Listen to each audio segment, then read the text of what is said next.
L'individualisme hédoniste est devenu une caractéristique dominante de nos sociétés post-industrielles. Selon l'étude Xerfi Precepta, plus de 2 milliards d'euros sont ainsi dépensés chaque année en France dans des services bien-être. Dépenses en hausse de 2 à 4% par an selon les services. Un sondage révèle d'ailleurs que les Français jugent leur niveau de bien-être globalement passable et une bonne partie considère qu'il a tendance à se dégrader. Les causes de ce mal-être sont à rechercher du côté des évolutions sociétales et notamment des rythmes toujours plus rapides imposés aux individus ou en tout cas ressentis comme tels. Ce marché profite aussi des effets du vieillissement de la population. Certains soins contribuent au bien vieillir et peuvent avoir des effets bénéfiques dans le traitement des pathologies. Autre soutien, les collectivités locales. En effet, face à une demande bien orientée et aux importantes retombées économiques que les instituts de thalassothérapie ou thermo peuvent générer sur l'économie locale et l'emploi, les collectivités locales financent volontiers les créations d'établissements ou leur extension. La bataille pour tirer profit de cet énorme marché du bien-être est donc engagée. Les stations thermales investissent des montants colossaux dans les loisirs. Parmi la dizaine d'acteurs référencés, 3 détiennent des centres thermoludiques indépendants de leurs établissements et 3 ont aménagé de tels espaces au sein des thermes.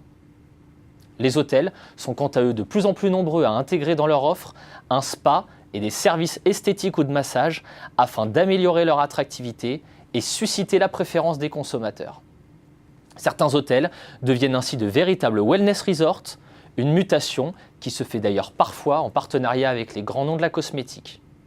Pour leur part, les centres de thalassothérapie montent en gamme et jouent sur la dimension santé pour concurrencer les centres thermaux. La balnéothérapie en ville se développe également à travers les spas urbains ou les centres remis en forme par l'eau. Sans oublier tous les acteurs gravitant autour de l'univers du bien-être et qui souhaitent s'y renforcer pour améliorer leur offre, tels les centres aquatiques, instituts de beauté, salons de coiffure ou salles de sport. Face à un tel foisonnement, les frontières entre les acteurs et entre les segments de marché deviennent plus poreuses et la concurrence s'accélère. D'autant que dans le même temps, bon nombre d'intervenants recourent à des canaux de distribution à prix remisés pour faire le plein de clients. Citons les coffrets cadeaux type Smartbox et Wonderbox, les plateformes de réservation spécialisées comme Thalasseo ou Thalassoline, ou encore les plateformes plus généralistes comme Balinea ou Treatwell. Citons encore les sites de vente privés et d'achat groupé.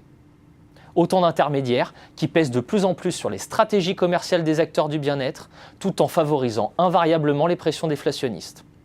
Dans ce contexte, les espaces bien-être doivent plus que jamais se différencier et faire valoir leur singularité en proposant une expérience client hors du commun ou en jouant la carte du médical, sous peine d'être noyés dans une offre surabondante.